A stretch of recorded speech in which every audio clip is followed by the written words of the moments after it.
A very rich Edwin Diaz getting a 5-year, $100 million contract, which makes him the highest paid reliever in MLB history. So I know all the Met fans are very excited about that. But I know a lot of people are sitting here today and they're wondering what's going to happen with Aaron Judge. And the MVP voting is not done, and he's probably going to win, and so will Paul Goldschmidt. Both guys won the Hank Aaron Award. The questions are going to be answered a lot sooner than people think. Everything that we've heard when free agency starts to open up, and I know everybody says after the winter meetings, everything starts to open up. I think Aaron Judge will be signed wherever he goes before the winter meetings. So I believe in the next week and a half, he will be signed either with the Yankees, San Francisco, Boston. I think he already knows where he's going. The Yankees could give him whatever he wants. I think he wants to go home. And a lot of people are going to say, well, what are the Yankees going to do? I think Yoshida is a guy that could fit very well for the New York Yankees at left field. He's a left-handed hitter. He hits for some power. He hits all over the field. He's a Japanese superstar. I know a lot of Japanese superstars that have come to the Yankees, pitching-wise, haven't succeeded. But the last pretty good bat that we've seen come from Japan came to the Yankees, Hideki Matsui, who is a fantastic hitter. They're going to have a lot of money off the board because they don't have to pay Aaron Judge that $300 million contract. So maybe they save some money. They wait for Soto and Ohtani when they become available next year. Maybe they get both of them. No matter what, the Yankees will be competitive. I know a lot of Judge fans don't want to see him go, but I don't think it has anything to do with the Yankees. I think that has something to do with him and his family and where he wants to raise his kids. Josh, I know you're a Met fan. There are stories coming out that Jacob deGrom has spoken, and he said that he wouldn't mind going to Texas and making the money that they're probably going to overspend on him, 150, 170, 5 years, 6-year deal, which is what he wants. What are your thoughts to Jacob deGrom heading over there down south? I'm actually one of the few that are those guys that say, I'm not giving this guy a 5 or 6 year deal worth $175 million. That's insane. That's pure stupidity on the Mets to do something like that with a guy that it's not like the guy wasn't getting paid the last couple of years. I understand he was getting, 138, 140? That's not chump change. He wants what his value is. Here's the thing, though. When he was given that contract in 2019, how much of that has he pitched with that, and how much did the Mets pay him to not pitch when he was getting that contract? He wants what Max Scherzer got. The Mets are not going to go down this 5 or 6 year path with him for 175. And it goes even back to the Yankees with Aaron Judge. It's the same situation. If Aaron Judge gets an 8-year deal worth $360 million from the San Francisco Giants, I'd let him walk out the door. Have a good one. See you later. Thank you so much for the memories. We greatly appreciate it. You spend that money elsewhere to other needs and to other depth that you can obtain.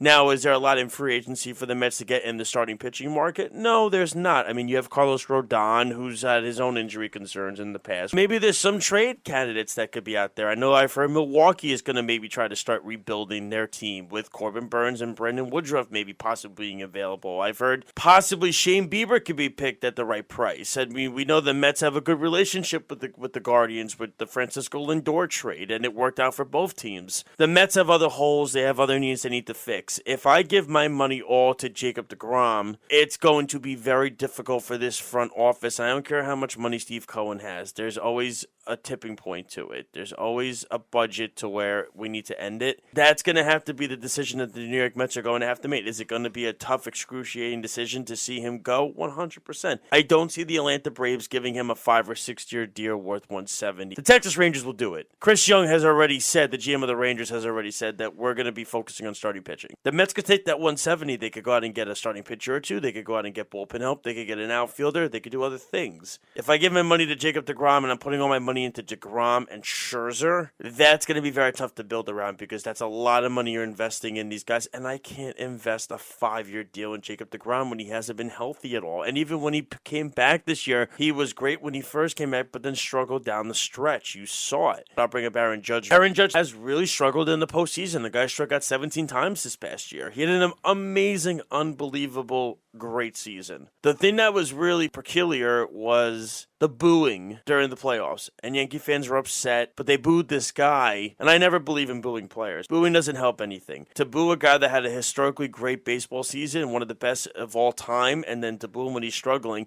it's not going to make things better. And it wasn't just him that struggled. The entire team struggled. Anthony Rizzo struggled. Giancarlo Stanton struggled. The only guy that really came up clutch in that playoff run this year, getting wise, was probably Harrison Bader. That was one of the very few guys that came out clutch. The same thing with the Yankees. If the Yankees and they let Aaron Judge walk, you could go out and you could sign a Brandon Nimmo, Josh Bell, and put him in that lineup with that short porch in right field because he's a switch hitter. If they got Brandon Nimmo and Josh Bell and they brought in the Japanese outfielder, you bring in those three guys that the Judge contract is. You can't sit there and tell me, boy, that money was used a lot better than on one player. You got three really good players. You got a DH who could play first base. You got a center fielder, or you could put him in right field or left field in Nimmo, and you get an outfielder, so you're filling two spots. I think Nimmo will be too expensive for the Yankees to go. He'll be about 105, 110 with Boris as his I think client. he's going to get more. If he gets more, it's so iffy. But you can use that money that you're going to give the Judge, and you could get 3 or 4 players. I would save that money. I would add Ishida. If the Yankees could sign 3 or 4 other guys with that money, you're giving one guy. And the problem is, if you do sign Judge to that contract, you're putting all your money into Judge, Stan,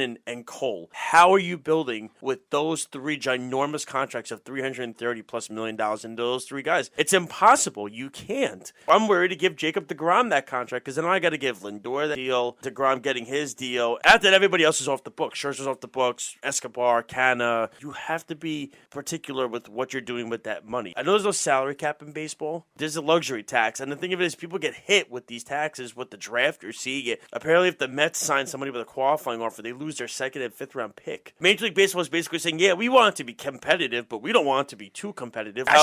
Fred has made this whole thing. It's just so dumb. If he goes to the Yankees, as long as he's out of Kayagawa, then you're fine. Every single Japanese bat the Yankees have brought in have succeeded. And the one the Mets brought in was Kiyoshi Shinjo. Wasn't too bad. He was okay. Kaz Matsui was a complete flop. And they literally moved Jose Reyes to second base just to appease the guy. Yashida! What's the one thing Kaz Matsui did it every year? Every single year on opening day in his first at-bat, he had a home run. Wow, no, I didn't know that. His first 2 years with the Mets, he had a home run in his first at-bat. Everybody kept saying, this is going to be it for Matsui. This is it. We're psyched, and he sucked. My brother bought me his jersey as a kid. I think if they don't keep Aaron Judge, I wouldn't spend too much money this offseason. You're going to say because of Soto and Ohtani. 100%. Go heavily after the big stars next year because they will be available, and then stock up in the offseason next year. Be smarter, even if it's a season where you're not going to win 98 to 100 games. If you win 90 games, you're a wild card team. You lose in the wild card. Go into the offseason next year, and then you start spending some of your big bucks. I don't overpay for Bell or Nimmo. Don't overpay for players that aren't going to help your team get over the hump. You need stars. Stars win ball games. The Mets and the Yankees are going to be in the playoffs every year. This is going to be a new norm. It's a matter of, are they going to get over the hump? And you saw it this year. I picked the Atlanta Braves. I said, easy, they're going to the World Series. Arrow, I know you really like the St. Louis Cardinals. It's a crapshoot. Nobody had the Phillies going to the World Series. Nobody. I did. Cardinals were my team that I thought was going to the World Series. The Phillies were doing. But if the Cardinals get knocked out, I'm taking the Phillies to the World Series. Can we just point out how stupid Rob Thompson was in that Game 6? Oh, my God. If you're going to pull your pitcher, and the Yankees did the same thing in Game 3 when they pulled Cole. I always say this, when you pull your pitcher, you better make sure the guy you're bringing in is better than the guy you're taking out. You never, ever bring in a reliever with the bases loaded. You have a small margin of error that if this reliever has no control, you're so screwed. I said you win with your best and you lose with your best. Every single time. When it happened in 2015, when Harvey was in, they were winning with Harvey and they lost with Harvey. I said, fine, you won with your best and you lost with your best. Rob Thompson, he took out Zack Wheeler at 71 pitches, who was cruising, gave up a hit. He wanted Alvarado, which he had this love affair with this guy. Have him face Yordan Alvarez, which, by the way, when you look at the splits, Yordan Alvarez hit lefty pitching very well and hit Alvarado really well. And I said the moment he took Wheeler out, I said the Phillies are losing this game. That was a disaster by Thompson. At 71 pitches to pull Zack Wheeler? Are you kidding me? What are you saving him for? Your season's on the line. Made a mistake, but... Oh, dude, he made a mistake. He cost them the series, dude. Congratulations to the Phillies, even if they didn't win the World Series. Oh, screw the Phillies. Foo Phillies. Ugh, terrible Philadelphia. Congratulations. Smells like cheesesteaks over there.